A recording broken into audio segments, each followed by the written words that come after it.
Hey there, this is Joanna here. In this tutorial, I'm going to show you how you can easily publish any web application just using the free resource from GitHub Pages. It's pretty easy, it's straightforward. As long as you have your GitHub repository as public, you can use this feature without any restriction. Without further ado, let's go to the steps. For the purpose of this tutorial, I'm going to demonstrate the steps using the HTML code that I created my own network subnet calculator that's saved as HTML format in my local computer. All right, as you can see, I have already saved in my computer in the folder Downloads Network Calculator a file named index.html. Why I'm using this name? This is very important because GitHub Pages looks for the file name index.html by default as the entry point for your website. If you name something different here, GitHub is not going to be able to display the site. So it's very important that you name in your file like this, index.html. Okay, now here in github.com website, if you don't have yet created an account, just proceed the creation of an account. It's pretty easy. You can even use your Google credentials. Once you have your account created in your profile, just go to here and create new and the plus sign. Select new repository. Name your repository whatever you want. I'm going to put my just new calculator like so. All the options here, you can leave it as default. Make sure to not select private because if you select private, you're not going to be able to use the free tier to publish your website using GitHub.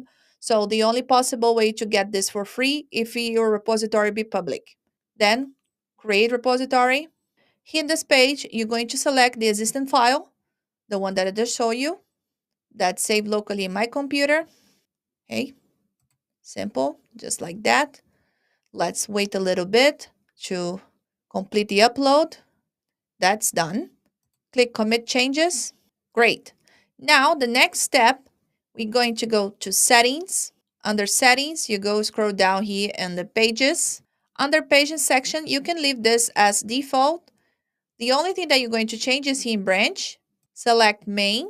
All the other options you can leave by default because you only have that file in your repository, so you should be good. As long as you have only that file, of course. Just click Save, and let's wait to GitHub do his things in the back end. If you want to see the progress of this process, you can just go here to Actions, and then you can see, not necessarily see the process, but at least you can have a real-time status of the progress of the request. Once this status here complete has a green sign, you will see that your page is already published. Let's just wait for a second here. Beautiful. Now the process is complete. It was pretty fast. Let's click here to see our deployment. There we go. You can see that GitHub generated a URL dedicated for our application. Let's click and see how it looks. Awesome. As you can see, we have our application published, available to anyone with this address here. I hope this tutorial was helpful. Give me a thumbs up and subscribe for more videos like this. Thank you.